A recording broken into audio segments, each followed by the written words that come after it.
अभी भी जिंदा है। उसे समाधि से निकलते ही वो माँ कह के पुकारेगा, इसीलिए वो अपने बेटे को समाधि से बाहर लाती है। रामचंद्रपुर गांव के एक गरीब परिवार में पलाश और अमर नाम के दो भाई अपनी पत्नियों और बच्चों के साथ रहते थे। पलाश और प्रमिला का एक लौता बेटा गुड्डू, अमर और अर्पिता की 3 साल की बेटी जिसका नाम है पिंकी। वो सभी मिलजुल कर बड़ी सुख और शांति से रहते थे। ऐसे ही एक दिन सुबह से ही बारिश हो रही थी। तभी पिंकी बेटा, ये दूध जल्दी जल्दी पी लो, फिर भैया के साथ खेलने जाना। नहीं माँ, मुझे दूध बिल्कुल अच्छा नहीं लगता, मैं नहीं पीऊंगी। अरे ऐसे कैसे चलेगा? तुम तो मेरी प्यारी बच्ची हो ना, चुपचाप दूध पी लो। इतना कहकर अर्पिता ने पिंकी को दूध पिला दिया। फिर पिंकी खेलने के लिए गुड्डू के कमरे में चली गई। उस वक्त गुड्डू कमरे में कागज की नाव बना रहा था।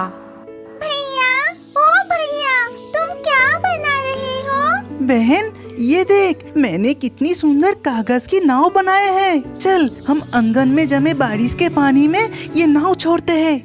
इतना कहकर दोनों भाई बहन मिलके उसके आंगन में जमा हुआ बारिश के पानी में कागज की नाव चलाने लगे।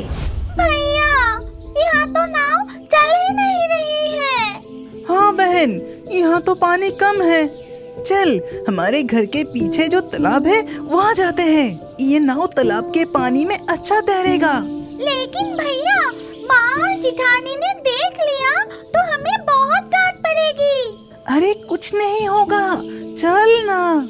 इतना कहकर गुड्डू पिंकी को लेकर घर के पीछे वाले तालाब के पास गया और वहाँ पिंकी को किनारे पर रुकने के लिए कह के गुड्डू खुद तालाब के पानी में उतरकर पिंकी से कहा, बहन, तू वही खड़ी रहना, इस तरफ बिल्कुल मत आना, नहीं तो गिर जाएगी। तू ऊपर से ही देख, मैं कैसे तालाब में नाव को छोड़ रहा हूँ। जैसे ही गुड्डू कागज का नाव तालाब के पानी में छोड़ा, अचानक उसका पैर फिसला और वो गहरे पानी में गिर गया। बचाओ, बचाओ, बचाओ, बचाओ। भैया, तुम्हें क्या हो गया? तुम ऐसा क्यों कर रहे हो? जल्दी से बाहर आ जाओ ना भैया, मुझे बहुत डर लग रहा है। भैया बाहर आ जाओ, भैया ऐसा मत करो। धीरे धीरे करके तालाब के पानी में डूबता चला गया। इधर पिंकी अपने भाई को पानी में डूबते देख बहुत डर गई। भैया, कहाँ चले गए तुम? भैया बाहर आ जाओ, बाहर क्यों नहीं आ रहे हो तुम? भैया, मुझे बहुत डर लग रहा है। माँ जिठानी मुझे बहुत डांटेगी। भैया बाहर आ जाओ ना भैया, भैया। पिंकी डर के मारे रोते रोते घर की ओर भाग गई और बिना किसी से कुछ कहे वो घर की एक कोने में जाकर छुप जाती है। फिर घंटों बीत गई। बहुत देर से दोनों बच्चों को ना देख अर्पिता बहुत घबरा जाती है। तभी जीजी, ए जीजी, तुमने गुड्डू और पिंकी को कहीं देखा है क्या? मैं सुबह उन दोनों को देखा था। दोपहर हो गई, कहाँ चले गए दोनों? और कहाँ जाएंगे, शायद बगीचे में खेल रहे होंगे। नहीं जीजी, मैंने बगीचे में भी देखा, वहाँ भी नहीं है। इसके बाद दोनों बहू मिलकर घर में गुड्डू और पिंकी को ढूंढने लगी, लेकिन कहीं नहीं मिले। ऐसे ही काफी समय बीत जाता है। पलाश और अमर को खबर मिलते ही वो घर लौट आते हैं। फिर सब कुछ सुनने के बाद वो सब मिलकर गुड्डू और पिंकी को आसपास ढूंढने लगे। फिर एक दुकान पे जाके पूछता है, काका, ओ काका, अपने गुड्डू और पिंकी को देखा क्या? नहीं बेटा, वो तो इधर नहीं आया। भैया देखो, उधर कुछ बच्चे खेल रहे हैं, चलो उनसे जाके पूछते हैं। इसके बाद वो उन बच्चों के पास गए और वो बच्चे उस वक्त टायर से खेल रहे थे। बच्चों, तुम लोग गुड्डू और पिंकी को देखा? नहीं चाचा, वो आज खेलने नहीं आए। पटाई कह रहा था कि उन्होंने कागज की नाव बना के घर के पीछे वाले तालाब में छोड़ने जा रहा था। ये सुनते ही वो सभी मिलके घर के पीछे वाली तालाब के पास गए और वहां जाके उन्होंने जो देखा उससे सबके रोंगटे खड़े हो गए। देखते हैं कि गुड्डू के मृत शरीर तालाब में तैर रहा है। गुड्डू!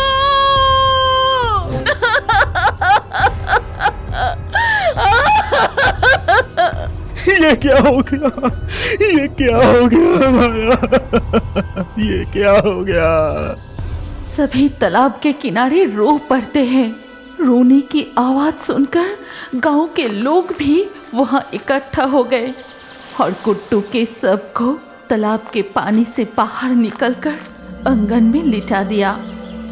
गुड्डू, आंखें खोल बेटा, उठ बेटा, तुझे कुछ नहीं हुआ, तुझे कुछ नहीं हुआ है बेटा। मेरी पुकार से वो जरूर उठेगा, आंख भी खोलेगा, देखो अभी उठ जाएगा।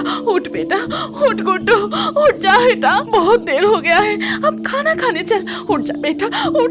जी खुद को संभालो, हमारा गुड्डू अब नहीं रहा, वो कभी भी नहीं उठेगा। जी। चुप, बिल्कुल चुप, उसे कुछ नहीं हुआ, उसे कुछ नहीं हुआ।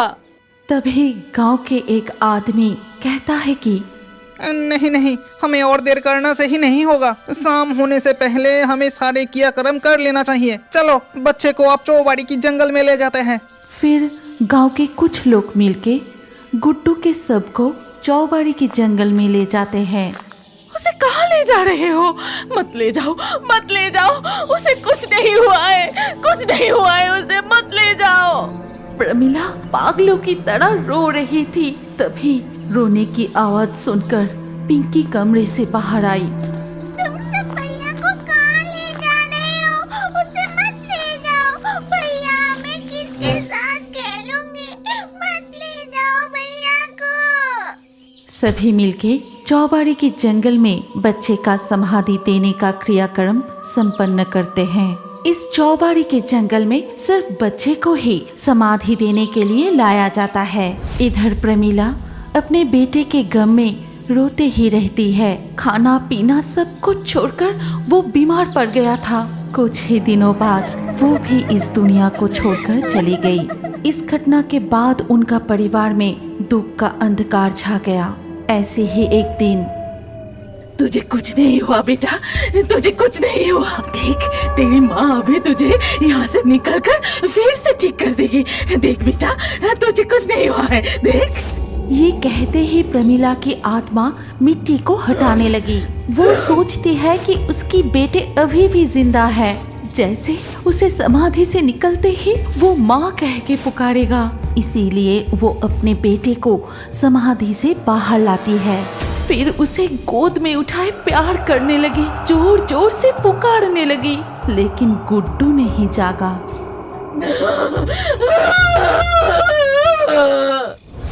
ऐसे ही एक दिन रात को जब पिंकी अपनी माँ के पास सो रही थी। बहन, ए बहन, बहन। भैया तुम आ गए, लेकिन इतने दिनों से तुम कहाँ थे? और इस समय तुम कहाँ से आ रहे हो? मैं चौबाड़ी की जंगल में था। आ, मेरे साथ आ, हम दोनों वहाँ खूब खेलेंगे और बहुत मजे करेंगे। लेकिन इतनी रात को मैं जाऊंगी तो माँ बहुत डांटेगी। अरे कुछ नहीं होगा, आओ ना, वहाँ मेरे माँ भी है। ठीक उसी वक्त गुड्डू की आत्मा वहाँ से भाग जाता है। भैया, जिठानी भी तुम्हारे साथ है। भैया तुम कहाँ गए? भैया, भैया रुक जाओ भैया। पिंकी भी बिस्तर से उठकर गुड्डू के पीछे पीछे जाने लगी। तभी अर्पिता जाग जाती है। पिंकी, ए पिंकी, कहाँ जा रही है तू? इधर आ, इधर आ। माँ, भैया मुझे खेलने के लिए बुला रहा है, चौबाड़ी की जंगल में। पता है वहाँ जिठानी भी है। पिंकी के मुंह से ऐसी बात सुन के अर्पिता बहुत डर जाती है। फिर अपनी बेटी को गले लगा लेती है। कोई नहीं है वहाँ, कोई नहीं। तू कहीं नहीं जाएगी, तू हमेशा मेरे पास रहेगी। वो तुझे बहुत प्यार करते थे बेटा, इसीलिए वो तुझे भी बुला रहे हैं। इसके बाद से गांव के लोगों को रात को चौबाड़ी के जंगल में एक माँ और बेटे को घूमते हुए दिखाई देने लगे।